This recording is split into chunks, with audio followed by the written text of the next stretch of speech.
Hello. तो आज के इस वीडियो में वापस से हम लोग जो सेवन्थ क्लास की ज्योग्राफी की एनसीईआरटी है किताब, जिसका नाम है आपका आवर इन्वायरमेंट, उसका चैप्टर 5 यहाँ पे हम लोग कंटिन्यू करेंगे, जिसका टाइटल है वाटर। तो 4 चैप्टर सेवन्थ क्लास के और सिक्स क्लास का पूरा जो ज्योग्राफी की एनसीईआरटी है वो हम लोग कवर कर चुके हैं। अगर आपने उसको अभी तक नहीं देखा है then you can go and watch. चलो फिलहाल देखते हैं चैप्टर में। तो सबसे पहले इस चैप्टर में जो बात की जाती है वो वाटर के बारे में बात की जाती है कि जैसे ही हम वाटर के बारे में सोचते हैं बेसिकली, तो हमारे दिमाग में क्या पिक्चर्स आती है। जैसे रिवर हमारे दिमाग में आता है, वाटरफॉल आता है, रेन ड्रॉप आता है, वाटर टैप्स आता है, मतलब जहाँ जहाँ वाटर है अर्थ पे, जो जो हमने देखा है फिलहाल, वो चीज़ें हमारे दिमाग में जो है वो आने लगती है। उसके बाद ये एक स्टोरी के थ्रू जनरेट करने की कोशिश करता है कि जैसे चिल्ड्रन है, बच्चे जो हैं वो जो कागज़ की नाव होती है उसको जैसे बारिश हुई है तो थोड़ा पानी वगैरह जम जाता है, तो वहाँ पे कागज़ की नाव को अपना ये चला रहे हैं यहाँ पे लोग। लेकिन धीरे धीरे धीरे जब दोपहर आता है तो ये जो आपका जो पानी होता है जो बारिश के कारण जमा हुआ था जिसमें नाव बच्चे चला रहे थे, वो क्या होता है, सन के हीट के कारण इवेपोरेट हो जाता है और वो पानी ख़त्म हो जाता है। तो पानी था, रेनफॉल हुआ, पानी जमा हुआ और वो पानी धीरे धीरे क्या हुआ, उड़ गया सन के हीट के कारण, इवेपोरेशन हो गया। फिर वो पानी क्या होगा कि वापस से नीचे आ जाएगा, एक साइकिल बनेगी। देखो कैसा होता है, समझो। तो प्रोसेस पूरा क्या होता है, सबसे इवेपोरेशन आपका होगा, मतलब कि जो पानी रहेगा वो सन की हीट के कारण वाटर वेपर में कन्वर्ट हो जाएगा और ऊपर चला जाएगा, मतलब कि एटमॉस्फेयर में चला जाएगा। फिर जब वो एटमॉस्फेयर में जाएगा तो जब ऊपर जाते हैं हम लोग, पिछले चैप्टर में हमने देखा था इसको अच्छे से, कि जब जैसे ही हम लोग धीरे धीरे ऊपर जाते हैं इन्वायरमेंट में या फिर एटमॉस्फेयर में, तो टेम्परेचर क्या होता है, घटता जाता है। जब वाटर का टेम्परेचर, ये वाटर वेपर का टेम्परेचर घटेगा तो उसमें क्या होगा, कंडेंसेशन होगा। ठीक है, वो वापस से वाटर वेपर कन्वर्ट हो जाएगा कि इसमें वाटर ड्रॉपलेट में। तो जब ये ठंडा होकर के वाटर ड्रॉपलेट में कन्वर्ट होगा और धरती पे वापस से गिरेगा, ठीक है, ये कंडेंसेशन के बाद क्लाउड फॉर्म करेगा। और क्लाउड जो जब और ठंडा होगा और कूल डाउन होगा तो अल्टीमेटली क्या हो जाएगा, रेनफॉल आपका होना शुरू हो जाएगा। तो इवेपोरेशन होता है, फिर ऊपर जाता है, उसके बाद टेम्परेचर लो होने के कारण कंडेंसेशन होता है, क्लाउड बनता है। क्लाउड जब और थोड़ा सा कूल डाउन होगा या फिर उसमें मॉइस्चर ऐड होगा तो उसके बाद क्या होगा कि प्रेसिपिटेशन हो जाएगा, रेनफॉल हो जाएगा। प्रेसिपिटेशन हमने देखा था कि 3-4 तरीके के हो सकते हैं, वेरियस फॉर्म हो, एक मिनट, वेरियस फॉर्म हो सकते हैं इसके। जैसे आपका रेनफॉल हो गया, स्नोफॉल हो गया, स्लीट, या फिर जो आपने हेल देखा था कि जो बेसिकली पत्थर के रूप में पानी जम जाता है और उसके बाद गिरता है, बर्फ, ओला जिसको आप बोलते हो। ठीक है, स्नोफॉल क्या होता है कि जब वो उससे आपको चोट नहीं लगेगी, स्नो आपका गिरता रहेगा। रेनफॉल हो गया आपका कि पानी के फॉर्म में, आपका बारिश के फॉर्म में चीज़ें आती रहेगी। तो ये प्रेसिपिटेशन के टाइप है। ठीक है, तो क्लाउड के बाद जब वाटरफॉल होता है आपका, ये किसी भी फॉर्म में, रेन के फॉर्म में हो या फिर ये लैंड पे या सी पे, तो उसको प्रेसिपिटेशन बोलते हैं, वर्षण बोलते हैं हिंदी में इसको। क्लियर, वर्षा से थोड़ा सा अलग होता है, रेनफॉल से अलग होता है। रेनफॉल उसका एक टाइप है, प्रेसिपिटेशन का एक टाइप है। तो वाटर साइकिल क्या है, तो ये जो प्रोसेस चल रहा है आपका एक साइकिल के रूप में जो है वो चलता रहता है, जिसको बोलते हैं हम लोग वाटर साइकिल। कैसे होता है ये, जैसे पानी जो है वो ओशियन में गया, एक मिनट, पानी जो है वो आपका ओशियन में गया, ओशियन से क्या हुआ, एवेपोरेशन हुआ, या फिर लैंड पे, चलो लैंड पे है, लेक में है या फिर रिवर में है पानी, तो उससे क्या होगा, इवेपोरेशन हो जाएगा। इवेपोरेशन होगा तो अल्टीमेटली क्या होगा, यहाँ पे जाकर के कंडेंसेशन होगा और क्या, क्लाउड फॉर्म होगा। जब क्लाउड फॉर्म होगा, एक मिनट, ये क्या हो गया इसको, पेन को, क्लाउड जब फॉर्म होगा तो अल्टीमेटली और थोड़ा सा ये कूल डाउन होगा, थोड़ा सा और कंडेंसेशन होगा इसमें, तो ये वाटर ड्रॉपलेट के रूप में, आइस के रूप में, जो भी अपना होगा, इसका डिपेंड करेगा कि कौन सा फॉर्म है प्रेसिपिटेशन का, ये वापस से अल्टीमेटली यहाँ पे फॉल करेगा। ठीक है, फिलहाल मान लो कि ये रेनफॉल ही हो रहा है समझने के लिए। तो ये रेनफॉल जब होगा तो पानी वापस से या तो लैंड पे आएगा या फिर सी पे आएगा। चलो सी पे आ गया तो ठीक है, सी का पानी सी में चला गया, फिर ये आपका लैंड एरिया पे चलेगा। जैसे माउंटेन पे अगर गिरा तो माउंटेन से फिर रिवर निकलेगी और रिवर आकर के वापस से कहाँ, ओशियन में आपका मिल जाएगा। फिर ये आपका लेक्स वगैरह में होगा तो वापस से वेपोरेशन होगा, वापस से फिर से ओशियन में आ जाएगा। मतलब पानी जो है, या फिर ये यहाँ पे भी आपका रिवर्स वगैरह होगी तो भी आपका इससे रिवर्स से ओशियन में आ जाएगा। इस तरह से एक साइकिल चलता रहता है कि लैंड और ओशियन में वाटर है, फिर ये ऊपर गया, क्लाउड फॉर्म किया, फिर रेनफॉल हुआ, फिर से वापस पानी आ गया, फिर ये आपका फिर इवेपोरेट हुआ, फिर इस तरह से चलता रहेगा। इस प्रक्रिया को, इस प्रोसेस को हम लोग वाटर साइकिल के नाम से जो है वो जानते हैं। यहाँ पे सर्कुलेट पानी होता रहता है, कहाँ कहाँ, ओशियन, एटमॉस्फेयर और लैंड के बीच में। चलो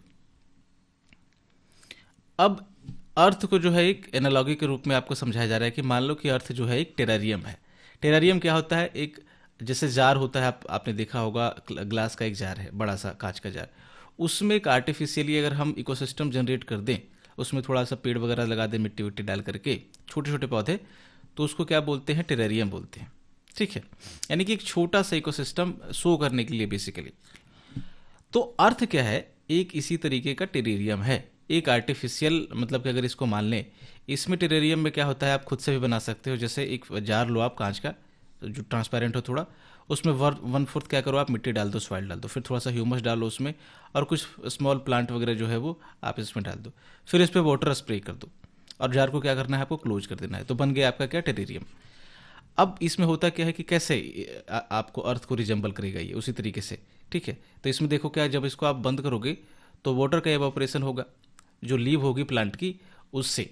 ठीक है, और उसके बाद ये आपका जो, हाँ, सॉइल में जो होगा, लीव में होगा, सॉइल में होगा, आपने पानी स्प्रे भी तो किया है, उसके बाद ये आपका ट्रांसपिरेशन होगा, या फिर जब ये फोटोसिंथेसिस वगैरह होगा तो उस समय भी आपका H2O निकलता है, पानी निकलता है। तो बेसिकली वाटर वेपर जो है वो रिलीज होगा इस टेरेरियम में, इस कांच के आपका जार में। क्लियर?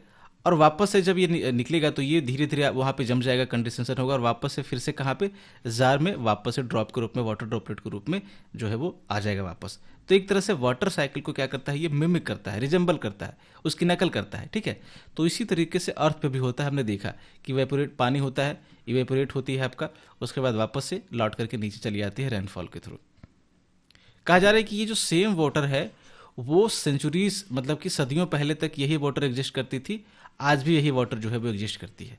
सेम वाटर घूम फिर करके अर्थ पे जो है वो रिपीट होता रहता है। एग्जाम्पल इसमें दे रहा है कि मान लो कि कोई हरियाणा में आज अगर वाटर कोई यूज कर रहा है, किसी वाटर, पर्टिकुलर वाटर को, ठीक है, मान लो कि 100 लीटर जो वाटर यूज हुआ एक फील्ड में हमने यूज किया, तो हो सकता है कि 100 ईयर्स अगो ये जो पानी होगा अमेजोन रिवर में रहा होगा, वो आपका क्लाउड बना होगा, वो क्लाउड ट्रेवल करके इंडिया के पास आ गई होगी, फिर वो हरियाणा के ऊपर जो है इसने क्या किया होगा, रेनफॉल करवा दिया होगा, या फिर कहीं भी रेनफॉल करवाया होगा इंडिया में, वो रिवर के थ्रू हरियाणा में चली गई होगी, या फिर हरियाणा का पानी ट्रेवल करके वहाँ पे अमेजोन के पास चला जाए। तो ये चीज़ें जो है वो चलती रहती है, जो कि पूरा का पूरा अर्थ जो है एक टेरेरियम के रूप में है। तो कहीं भी जो है वो क्लाउड फॉर्म होगा, वो क्लाउड एक जगह से दूसरी जगह जा सकता है, और वहाँ पे जो है वो रेनफॉल जो है वो कर सकता है। क्लियर? तो ये है आपका। उसके बाद डिस्ट्रीब्यूशन ऑफ वाटर बॉडीज़ की बात करते हैं, जो डिफरेंट टाइप्स ऑफ आपके वाटर बॉडीज़ हैं, चाहे सी हो, चाहे लेक्स हो, चाहे ओशियंस हो आपके, उसके डिस्ट्रीब्यूशन की बात की जाती है। तो ये जो वाटर है, इसमें वाटर सोर्स, उसको दो मेन कैटेगरी में डिवाइड करते हैं। एक आपका फ्रेश वाटर सोर्स और दूसरा है आपका saline water source. Fresh water source का मतलब क्या है कि जो पानी आप पी सकते हो, जैसे जो रिवर का पानी है, जो पॉन्ड का पानी है, स्प्रिंग जो झरने का पानी होता है, ग्लेशियर का जो पानी होता है जहाँ से रिवर्स निकलती है, ये सब पानी आप डायरेक्टली जो है वो कंज्यूम कर सकते हो, पी सकते हो। दूसरा होता है आपका सेलाइन वाटर सोर्स। इसमें क्या होगा कि आपका पानी जो होगा इन सोर्सों में, वो क्या होगा, सेलाइन होगा, सॉल्टी होगा, खारा होगा, इसको आप डायरेक्टली पी नहीं सकते। जैसे जो ओशियन में, ओशियन का पानी है, सी का पानी है, ये सोर्स क्या है इसमें, इसको सेलाइन वाटर सोर्स कहा जाता है। बहुत सॉल्टी होता है वाटर इसका, और लार्ज अमाउंट में। क्यों क्यों सॉल्टी होगा? क्योंकि इसमें सॉल्ट जो है वो डिजॉल्व होते हैं। सॉल्ट बहुत रीजन से इसमें डिजॉल्व हो सकते हैं। आपका वोल्केनिक एक्टिविटी हुई है ओशियन में, उसके कारण से जो नदियों से पानी जाता है उसमें बहुत सारे आपके रॉक्स में सॉल्ट घुले होते हैं। तो वो सॉफ्ट वो जो सॉल्ट होता है उसका इरोजन के प्रोसेस के थ्रू वो जाकर के वापस से रिवर के थ्रू ओशियन में डिपॉजिट कर दिया जाता है। तो वेरियस प्रोसेस से सॉल्ट को डिपॉजिट करने के देखेंगे हम लोग साइलेंटली को, जब स्पेशली कवर करेंगे तो किसी फर्दर चैप्टर में जब आएगा तो उसको देखेंगे, जब डिटेल में ही जाएगा। तो अभी वाटर बॉडीज़ की बेसिकली बात हो रही है। क्लियर? तो दो तरीके के वाटर बॉडीज हुई आपका सोर्सेज के बेसिस पे। फ्रेश वाटर सोर्स जो आपका रिवर, पॉन्ड, की ये आपका स्प्रिंग, लेक्स वगैरह हो गया, उसको फ्रेश वाटर सोर्स बोलते हैं। और सॉल्टी आपका सलाइन वाटर सोर्स में आपका ओशियंस और सीज आपके आगे। ये ज़्यादातर जो सॉल्ट आपका होता है, देखो सॉल्ट बहुत तरीके का हो सकता है, सोडियम क्लोराइड हो सकता है, मैग्नीशियम क्लोराइड हो सकता है, ठीक है। तो ज़्यादातर जो सॉल्ट इसमें घुले होते हैं सी वाटर में, वो आपका सोडियम क्लोराइड होता है, NaCl होता है। जो नमक आप बेसिकली खाते हो वही होता है इसमें। क्लियर? इसीलिए आपका सी के वाटर से जो है वापस से नमक बनाया जाता है। अब देखो मैं आपको थोड़ा सा बता देता हूँ कि वर्ल्ड में कहाँ कहाँ पे ये मैप दिया गया है बेसिकली चैप्टर में, तो एक्सप्लेनेशन इसका दिया नहीं गया है। तो फिर भी हम लोग थोड़ा सा डिस्कस कर लेते हैं कहाँ कहाँ पे कौन कौन सी वाटर बॉडीज़ है। ये जो दो सोर्सेज देखे थे हमने उसके बेसिस पे, तो कौन सा कॉन्टिनेंट पहले शुरू करूँ? चलो इंडिया से शुरू करते हैं। यहाँ पे देखो गंगा रिवर है आपका, फ्रेश वाटर सोर्स है। फिर उस ऊपर देखोगे आप ब्रह्मपुत्रा रिवर है, ये चाइना से निकलती है, तिब्बत से बेसिकली, फिर इंडिया में घुसती है असम में, और उसके बाद बे ऑफ बंगाल में बांग्लादेश को होकर के गुजर जाती है। गंगा रिवर भी बे ऑफ बंगाल में जो है वो गिरती है। फिर इधर देखो अरबियन सी है, वे ऑफ बंगाल है, ये पूरा का पूरा जो है वो इंडियन ओशियन है, ये जो आप पूरा का पूरा पोर्सन देख रहे हो। उसके बाद जब आप ऊपर जाओगे तो यहाँ पे ह्वांगवे रिवर जो, या फिर येलो रिवर इसको बोलते हैं, चाइना में इस तरह से जो है वो बहती है और अल्टीमेटली ईस्ट चाइना सी में जो है वो गिर जाती है। फिर यहाँ पे देखो साउथ चाइना सी आपको देखने को मिलेगा, जिसको लेकर के काफ़ी ज़्यादा डिस्प्यूट होता रहता है आपका जो जियो पॉलिटिक्स में। यहाँ पे कैस्पियन सी है आपका, रसिया है, यहाँ पे ऊपर आपका देखोगे ये सब सेंट्रल एशिया इधर साइड में है, तो कैस्पियन सी है। फिर यहाँ देखो ब्लैक सी है, यहाँ पे नीचे आपका मेडिटेरेनियन सी है, भूमध्य सागर जिसको बोलते हैं। रेड सी है आपका नीचे, यहाँ पे देखो ये आपका इंडियन ओशियन और आपका मेडिटेरेनियन सी को जो है वो यहाँ पे उसके बगल में बेसिकली रेड सी है। ठीक है, इसको बीच में रेड सी और मेडिटेरेनियन सी को एक आपका ये कनाल मिलाता है, उसको हम लोग स्वेज कनाल बोलते हैं। फिर यहाँ पे डेन्यूब रिवर है, यूरोप से आपका आती है और जाकर के ब्लैक सी में गिर जाती है। फिर अफ्रीका की अगर बात करें तो ये देखो लेक विक्टोरिया है, यहाँ से निकलती है आपका रिवर नाइल, ये जाकर के वापस से आपका मेडिटेरेनियन सी में मिस्र में मतलब इजिप्ट के आसपास गिर जाती है। फिर कॉन्गो रिवर है आपका सेंट्रल अफ्रीका में, यहाँ पे देखो नाइजर रिवर है ईस्ट अफ्रीका में, सॉरी वेस्ट अफ्रीका में। ऑरेंज रिवर यहाँ पे ये साउथ अफ्रीका के पास आओगे तो ऑरेंज रिवर आपको यहाँ पे मिलेगी। फिर ऑस्ट्रेलिया में जब आप देखोगे तो यहाँ पे डार्लिंग रिवर है। क्लियर, डार्लिंग रिवर पूछा जाए कहाँ पे है तो आपका ये ऑस्ट्रेलिया में है, मरे और डार्लिंग बेसिन है वहाँ पे, वहीं पे बहती है ये। फिर कहाँ पे कुछ बच गया? हाँ चलो नॉर्थ अमेरिका में देखते हैं, तो यहाँ पे ग्रेट लेक पाए जाते हैं, तो कई कई सारे लेक हैं, उसको कंबाइन रूप से ग्रेट लेक्स बोला जाता है। जैसे आपका लेक विनिपेग हो गया, लेक सुपीरियर हो गया, लेक ह्यूरन हो गया, लेक ओंटारियो है। इधर से आपका यहाँ पे मिसिसिपी रिवर बहती है, ये जाकर के गल्फ ऑफ मैक्सिको में, यहाँ पे मैक्सिको है वहाँ पे ये गिर जाती है कैरेबियन सी के पास। फिर ऊपर कनाडा में आप देखोगे तो ग्रेट बियर लेक है यहाँ पे, फिर आपका ग्रेट स्लेव लेक है, दो लेक आपका इंपॉर्टेंट यहाँ पे है। ये आपका कैरेबियन सी हो गया।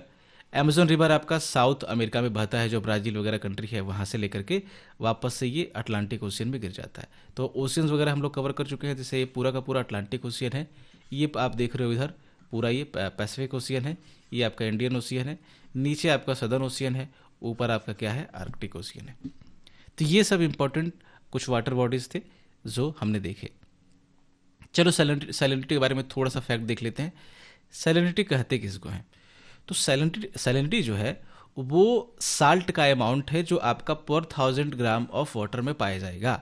यानी पर 1 लीटर में, 1 लीटर मान लो रफली आप कि 1 लीटर वाटर में जितना जितना ग्राम के रूप में बोलेंगे कि जितना ग्राम सॉल्ट मिलता है उस क्वांटिटी को क्या बोलते हैं, या उसको बोलते हैं हम लोग सैलिनिटी। क्लियर, जो एवरेज सैलिनिटी होती है ओशियन की वो कितनी होती है? 35 होती है, यानी कि 1000 ग्राम ऑफ वाटर में, 1000 ग्राम ऑफ वाटर में 35 ग्राम ऑफ सॉल्ट जो है वो एवरेज ओशियन में पाया जाता है। जरूरी नहीं कि इतना ही हो, मतलब एवरेज एक निकाला गया है बेसिकली, कहीं पे ज़्यादा होगा कहीं पे कम होगा, उसका हमने एक एवरेज ले लिया। कहीं पे देखो ये 300 प्लस हो सकता है, कहीं पे 200 प्लस हो सकता है, कहीं पे 10 भी हो सकता है ये। ठीक है, तो एवरेज 35 होगा। ज़्यादा कहाँ होता है? देखो डेड सी का एग्जाम्पल दिया गया है, डेड सी इजराइल के पास है, ये इतना सैलाइन है इसका वाटर कि इसकी जो सैलिनिटी है वो लगभग कितनी है? 340 ग्राम पर लीटर। बहुत ज़्यादा होता है ये। आप सोचो कहाँ 35 में ही आप पी नहीं सकते उसको, उसके बाद कहाँ आप 340 पे चले गए। तो ये इतना सैलाइन है, इतना डेंस है इसका वाटर कि अगर आप इसमें कूद जाओ और आपको तैरना नहीं आता तो आप इसमें डूबोगे नहीं, आप फ्लोट करते रहोगे। तो स्विमर जो है इसमें फ्लोट करते रहते हैं, डूबते नहीं है। ठीक है, तो आप इस पर तैर सकते हो इजीली, क्योंकि डेंसिटी इसकी ज़्यादा है। और फिर वो आपने पढ़ा होगा आर्किमिडीज वाला जो वो थियरी होती है, उस पर नहीं जाएंगे, बट जब डेंसिटी ज़्यादा होती है वाटर की तो उस पर चीज़ें जो है वो ईजिली फ्लोट कर सकती है। क्लियर, तो ये सैलिनिटी का मामला हो गया। अब कुछ वाटर का डिस्ट्रीब्यूशन का डेटा देख लेते हैं। जैसे अगर 4 आप मानो अर्थ को, तो 3/4 मतलब पूरे अर्थ के एरिया को 4 अगर मान लेते हैं तो इसमें 3 हिस्सा जो है 4 में से वो क्या है आपका वाटर से घिरा हुआ है, और सिर्फ 1 हिस्सा यानी कि 1/4 जो है वो लैंड का एरिया है। सबसे ज़्यादा वाटर है अर्थ पे, 70% से ज़्यादा, इसीलिए अर्थ को ब्लू प्लैनेट कहा जाता है, क्योंकि ऊपर से आप देखोगे तो सिर्फ पानी पानी नजर आएगा आपको, अर्थ जो है वो ब्लू दिखती है। ठीक है। लेकिन इसके बाद भी जो ज़्यादातर पानी है वो हमारे कंजप्शन के लिए अवेलेबल नहीं है। क्यों? क्योंकि 100% जो वाटर अवेलेबल है अर्थ पे, उसमें से 97.3% वाटर जो है क्या है, वो सेलाइन है, ओशियन में आपके मिलते हैं। सेलाइन वाटर का मतलब जैसे फ्रेश वाटर ही आप पी सकते हो, सेलाइन वाटर आप पी नहीं सकते। तो 97.3% पानी तो खत्म, मतलब उसको आप पी ही नहीं सकते डायरेक्टली। जो अल्टीमेटली कि बहुत ज़्यादा टेक्नोलॉजी लगा करके उसको आप साफ ना करो, तब जैसे इजराइल वगैरह थोड़ा सा करते हैं, ठीक है। सिर्फ आपका कितना बचा? 2.7%, यानी कि 97.3% अगर आप निकाल दो 100 में से, तो 2.7% वाटर जो है ये आपका सिर्फ और सिर्फ क्या है, फ्रेश वाटर है, जिसको पिया जा सकता है। लेकिन इस 2.7 में भी आप जब देखोगे तो 2% वाटर जो है वो अकेले कहाँ पे है, आइस कैप के रूप में है, यानी जमा हुआ पानी है। आइस कैप चाहे आपका पोलर एरियाज में हो, चाहे आपका जो माउंटेन में ग्लेशियर्स हैं उसके रूप में ये जमे हुए हैं, तो फिर से ये पानी हमारे पास नहीं है। हालांकि जो माउंटेन के ग्लेशियर हैं उससे कुछ रिवर वगैरह निकलती है तो चलो हमारे पास आ जाता है, लेकिन रिवर का पानी भी बहुत कम है। तो 2% पानी खत्म, 97% ये आपका ऊपर, ये तो चलो सेलाइन हो गया तो इसको हम पी ही नहीं सकते, इसमें भी 2% जमा हुआ है। तो बचा कितना?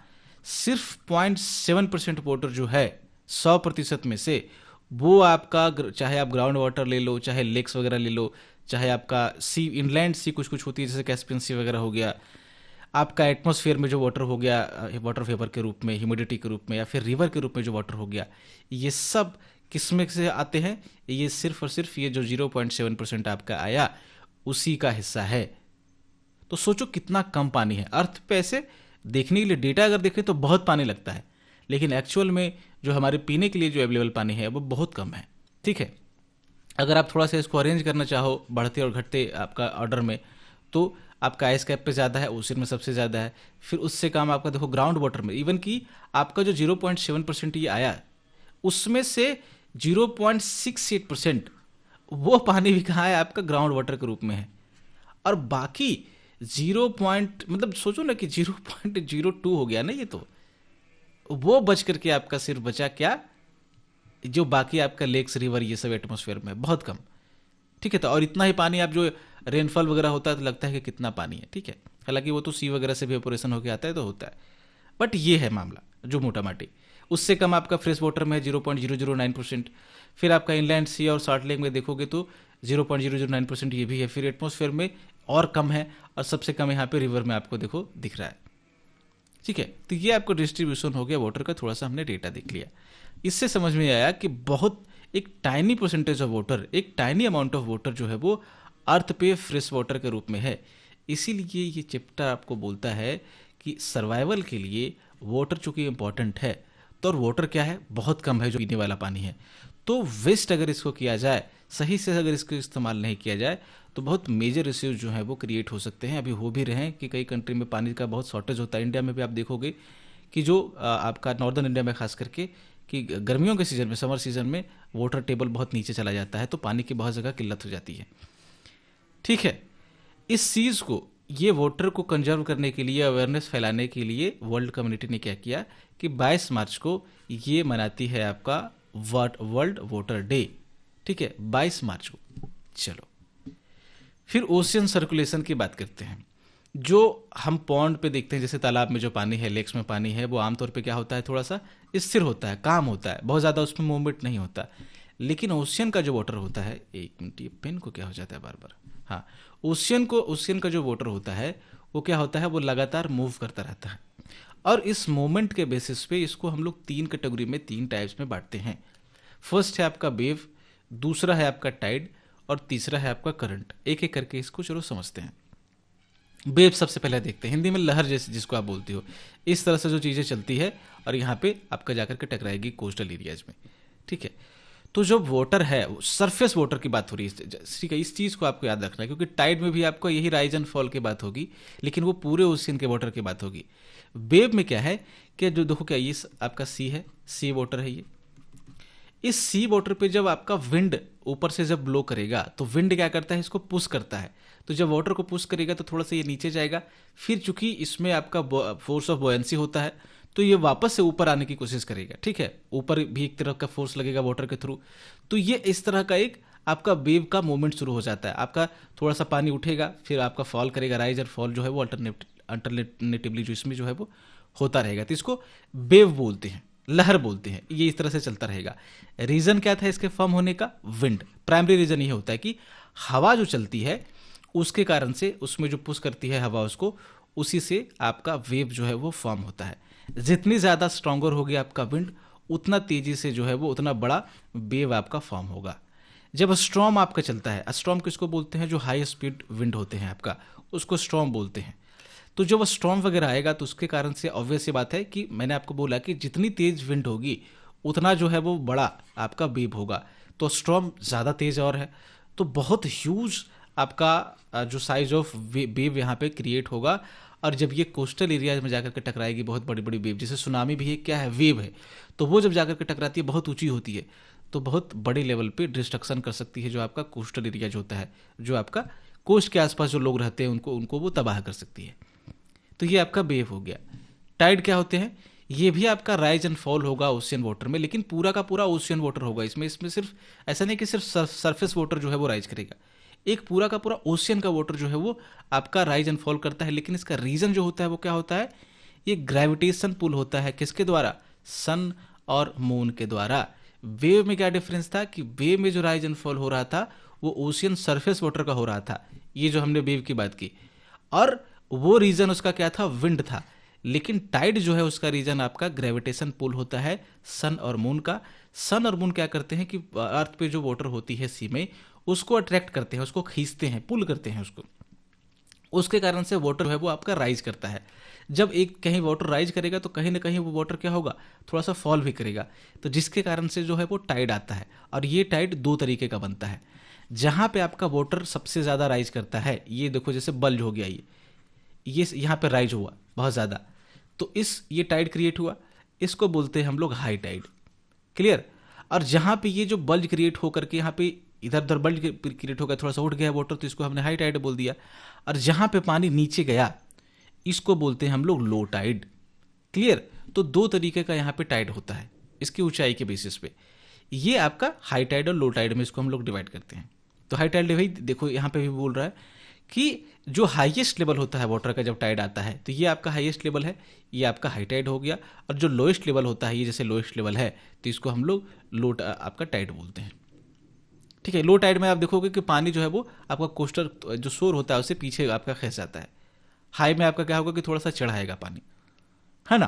तो ये हो गया। अच्छा, इसके दोनों एक और थोड़ा सा फैक्ट जान लो कि लो टाइड आप देख रहे हो कि मतलब ये हाई टाइड इतना है, लो टाइड इतना है, तो थोड़ा सा डिफरेंस है इसमें। तो दोनों के बीच का जो डिफरेंस होता है, जैसे मान लो कि हाई टाइड 4 मीटर हुआ और लो टाइड 1 मीटर हुआ, तो इस दोनों के बीच का डिफरेंस कितना होगा? 3 हो गया। तो इसको हम लोग बोलते हैं टाइडल रेंज। ठीक है? टाइडल रेंज इसको बोला जाता है।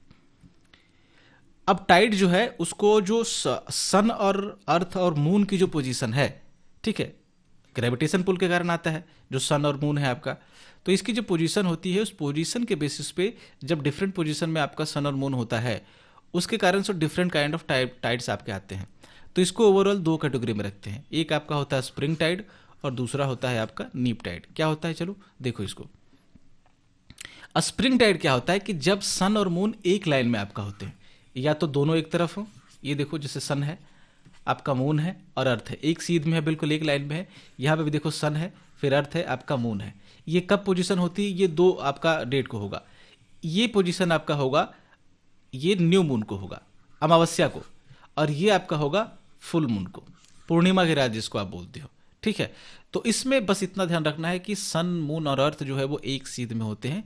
जब एक सीध में होंगे ना, तो बहुत ज़्यादा जो है वो आपका पुल होगा, ग्रेविटेशन पुल बाकी पोजीशन के मुकाबले इसमें ज़्यादा होगा, इसमें सबसे ज़्यादा होगा। और इसके कारण से जो टाइड यहाँ पे आप देखोगे वो बहुत ऊंचा आता है, हाईएस्ट आता है। इस टाइड को हम लोग बोलते हैं स्प्रिंग टाइड। बेसिकली जब सन, मून और आपका अर्थ एक लाइन में, सेम लाइन में अलाइन हो, तो उस पोजीशन के कारण जो टाइड आपका आएगा उसको बोलते हैं स्प्रिंग टाइड। ये कब होता है? ये आपका फुल मून को होता है, यानी कि अमावस्या के दिन, और न्यू मून को होता है, यानी कि पूर्णिमा के दिन होता है। उसके बाद है आपका नीप टाइड। नीप टाइड में क्या होगा कि जो सन मून एक लाइन में थे वो नहीं होगा, ये आपका 90 डिग्री पे होगा। जैसे सन ये है, ये अर्थ है और ये मून है, तो एक दूसरे से सब 90 डिग्री का जो है वो आपका एंगल क्रिएट कर रहा है। तो इसके कारण से क्या होता है कि दोनों, ये सन जो है वो इधर फोर्स लगा रहा है, मून जो है वो इधर फोर्स लगा रहा है, जिसके कारण दोनों का जो फोर्स होगा, ग्रेविटेशन पुल होगा, वो डिवाइड हो जाएगा। तो इसके कारण से रिजल्ट इसका क्या होगा कि जो हायर टाइड आपका स्प्रिंग टाइड में आ रहा था, यहां पे आपका लो टाइड आएगा। ठीक है, ये कब होती है?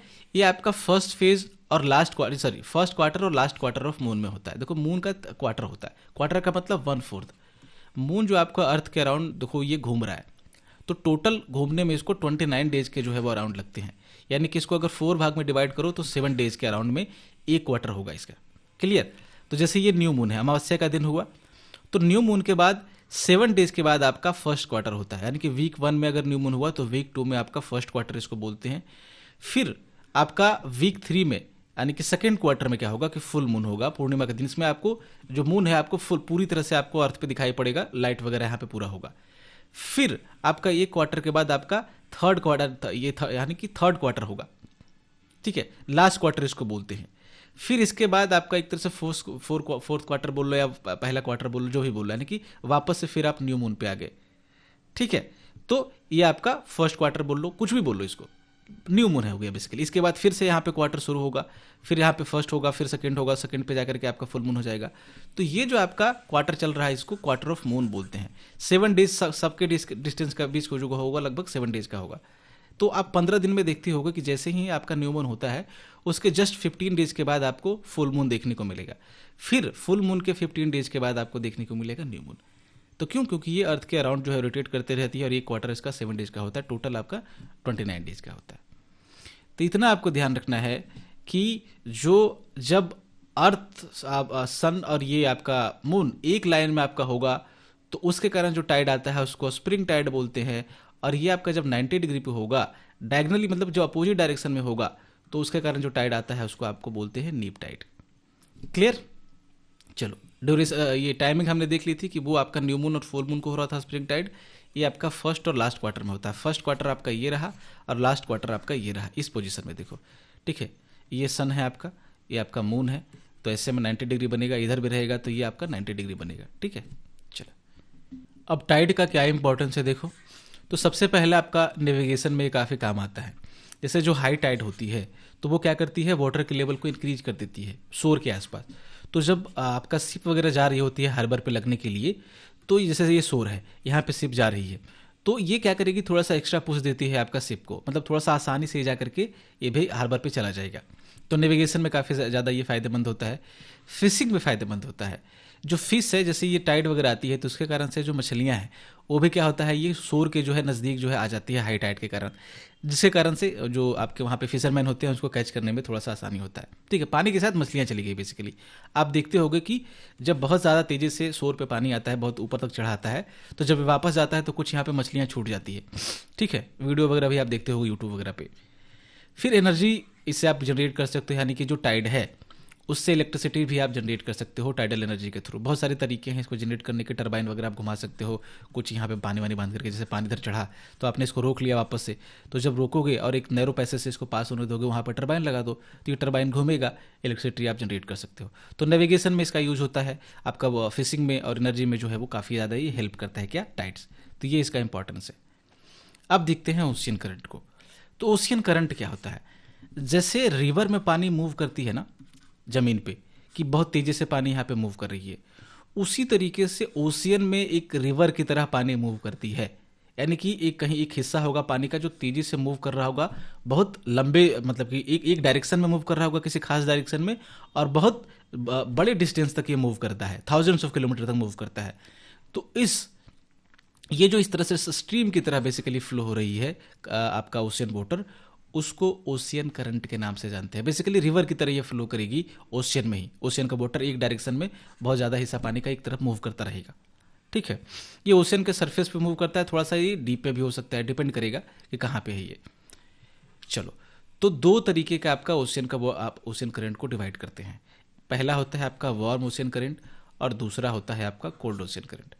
वार्म ओशियन करंट ऑब्वियस सी बात है, नाम में वार्म है तो वही गर्म होगा, और कोल्ड ओशियन करंट गर्म होगा, ये कोल्ड वाला ठंडा होगा। वार्म कहाँ पे जनरेट हो सकती है, आप थोड़ा सा अंदाजा लगा करके देखो। तो जो आपका 0 डिग्री के आसपास एरिया होगा, इक्वेटर के आसपास एरिया होगा, वहाँ पे थोड़ा सा ज़्यादा आपका हॉट होता है मामला। ठीक है, जो जीरो से लेकर के खास करके जो 23.5 डिग्री के बीच का एरिया है, ट्रॉपिकल एरिया बेसिकली है। तो ट्रॉपिकल एरिया से अगर पानी कहीं जाता है स्ट्रीम के रूप में या करंट के रूप में, तो वो करंट हमेशा गर्म होगी और उसको वार्म करंट के रूप में जानेंगे। तो सारे आप वार्म करंट देखोगे वो ओरिजिनेट होती है आपका कहाँ पे, इक्वेटर के अराउंड जो है वो ओरिजिनेट होती है, और ये पोलर एरिया की तरफ मूव करती है। ये देखो यहाँ पे थोड़ा सा मैं आपको दिखा देता हूँ। ये इक्वेटर के अराउंड आपका जो रेड वाला देख रहे हो पोर्शन, वो आपका वार्म करंट है, और जो ब्लैक वाला पोर्शन आप देख रहे हो वो आपका कोल्ड करंट है। तो रेड यानी कि जो वार्म करंट है वो इक्वेटर और मतलब कि इक्वेटर की तरफ से जनरेट होकर के मतलब मूव करेगी आपका पोलर एरियाज में। और फिर जो इधर भी आप देखोगे सदर्न पोर्शन में भी, यानी कि सदर्न हेमिस्फीयर में भी इक्वेटर की तरफ से जनरेट हो रही है और मूव कर रही है आपका पोलर एरियाज में। उसी तरीके से जो कोल्ड करंट होगा, पानी ठंडा किधर होगा, पानी ठंडा होगा पोल की तरफ। तो पोल की तरफ से जब पानी आए, इधर से स्ट्रीम आया, करंट आए, तो उसको हम लोग कोल्ड करंट के नाम से जानते हैं। तो यहाँ का पानी इधर आएगा और ये मतलब कि ठंडा पानी इधर, और गर्म पानी जो है वो ठंडे पानी की तरफ जाएगा, ठंडे एरिया की तरफ जाएगा।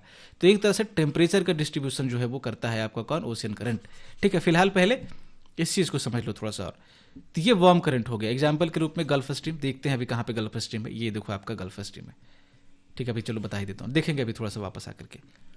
फिर आपका कोल्ड करंट है। तो कोल्ड करंट क्या होता है, जो पोलर एरियाज होते हैं या फिर हायर लैटिट्यूड में, यानी कि 60 डिग्री के बाद का जो लैटिट्यूड है, ठीक है, जो आर्कटिक रीजन बेसिकली हो गया, इधर नीचे अंटार्कटिका वगैरह का एरिया हो गया, वहाँ से पानी जो होता है वो आपका ट्रॉपिकल एरियाज में जो है वो आता है। एग्जाम्पल के लिए कोल्ड करंट का लेब्राडोर करंट है, गल्फ स्ट्रीम के ऊपर देखोगे आप तो कनाडा के आसपास ये बहती है।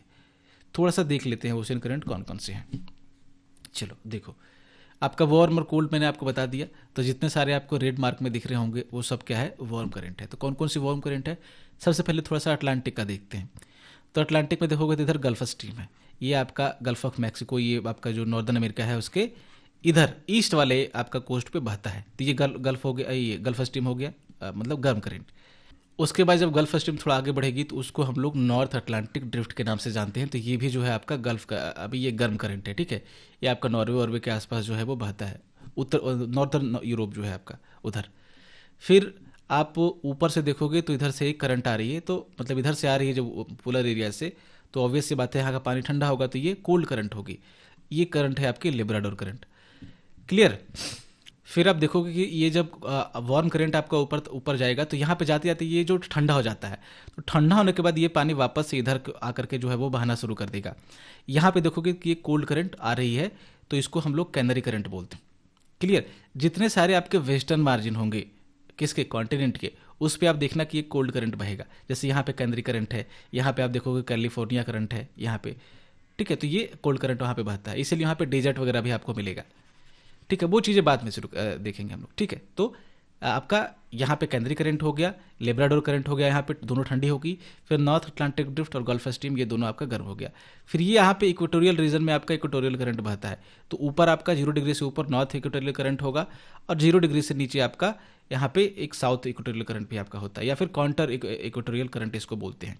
ठीक है, एक उल्टा जो है वो चलने लगता है। देखो यहाँ पे साउथ इक्वेटोरियल करंट है, ये साउथ साउथ, और इसके बीच में एक काउंटर इक्वेटोरियल जो है वो करंट चलती है।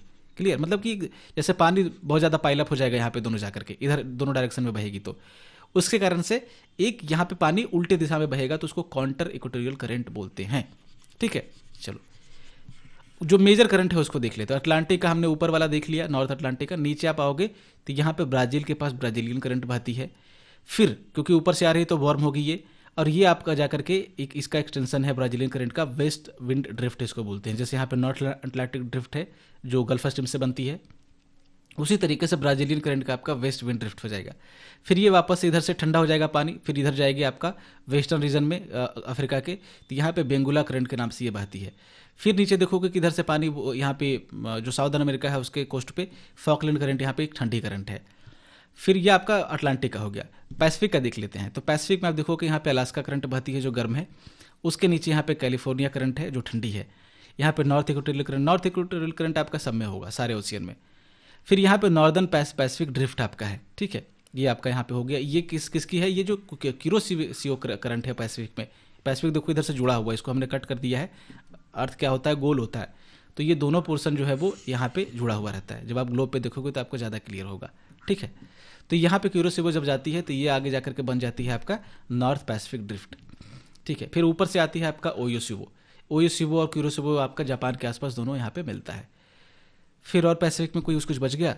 हाँ देखो, इधर वेस्ट विंड ड्रिफ्ट है आपका। फिर हम्बोल्ट और करंट बोलते हैं, पेरू के आसपास बहता है इसीलिए इसको पेरुवियन करंट बोलती है, ये आपका ठंडी है, ठीक है, कोल्ड करंट है। फिर यहाँ पे इक्वेटोरियल करंट तो दोनों में होगा आपका, साउथ और नॉर्थ इक्वेटोरियल करंट। फिर इंडियन ओशन में थोड़ा सा देख लेते हैं, तो ये अल्गोहास करंट है, यहाँ पे आपका अफ्रीका के पास बहता है ये, साउथ खास करके। फिर आपका यहाँ पे वेस्ट ऑस्ट्रेलियन करंट हो गया, तो वेस्टर्न मार्जिन पे है, तो ज़्यादातर चांसेस है कि आपका ठंडी करंट होगी। तो इधर से जा रहा है, देखो डायरेक्शन हमेशा देखना कि पानी किधर से जा रहा है, तो ऊपर से जा रहा है, ठीक है, यानी कि पोलर एरिया से जा रहा है, तो आपका ठंडी जलधारा यानी कि आपका ये कोल्ड करंट होगी। क्लियर? तो ये आपके मेजर आपका करंट था ओशियन का। चलो, ओशियन करंट का क्या इंपॉर्टेंस है या क्या क्या इफेक्ट वो डालती है? तो सबसे ज़्यादा इफेक्ट वो आपको क्लाइमेट पे सबसे पहला इफेक्ट करेगी। क्लाइमेट में क्या होता है कि जिस रीजन पे जिस तरह की करंट गुजरती है तो उसके टेम्परेचर पे भी उसी तरीके का इफेक्ट पड़ेगा। जैसे अगर कहीं पे वार्म करंट गुजरती है, जैसे गल्फ स्ट्रीम गुजर रही होगी जिस एरिया से, तो वहाँ पे टेम्परेचर को क्या करती है, वो इंक्रीज कर देती है, थोड़ा सा 1-2 डिग्री इंक्रीज कर देती है। जहाँ से कोल्ड करंट आपका गुजरेगी तो वहाँ पे टेम्परेचर पे ज़्यादा वो अफेक्ट डालती है, 1-2 डिग्री तो कर ही देगी, मतलब ठीक है, बेसिकली टेम्परेचर को अफेक्ट करेगी। कोल्ड करंट है तो कोल्ड थोड़ा सा करेगी, वार्म करंट है तो वो थोड़ा सा वार्म अफेक्ट जो है वो क्रिएट करेगी। फिशिंग ग्राउंड जो है वो, उसके कारण से फिशिंग पे खास करके इसका इफेक्ट होता है। जैसे जिस एरिया में वार्म करंट और कोल्ड करंट मिलती है, जहाँ पे वो बेस्ट फिशिंग ग्राउंड माना जाता है वर्ल्ड में, यानी कि वो वहाँ पे मछलियाँ वगैरह बहुत ज़्यादा होती है और फिशरमैन के लिए काफ़ी विन विन सिचुएशन वहाँ पे होती है, ठीक है।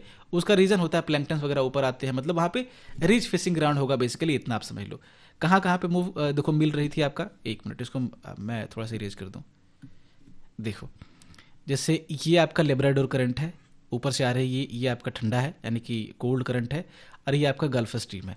तो यहाँ पे आकर के नॉर्थ अमेरिका के पास यहाँ पे मिलती है दोनों, ठीक है। इसके कारण से यहाँ पे बहुत ज़्यादा अच्छा खासा जो है वो फिशिंग पाया जाता है, मतलब कि फिशिंग इंडस्ट्री बहुत अच्छी खासी यहाँ पे बूम करती है।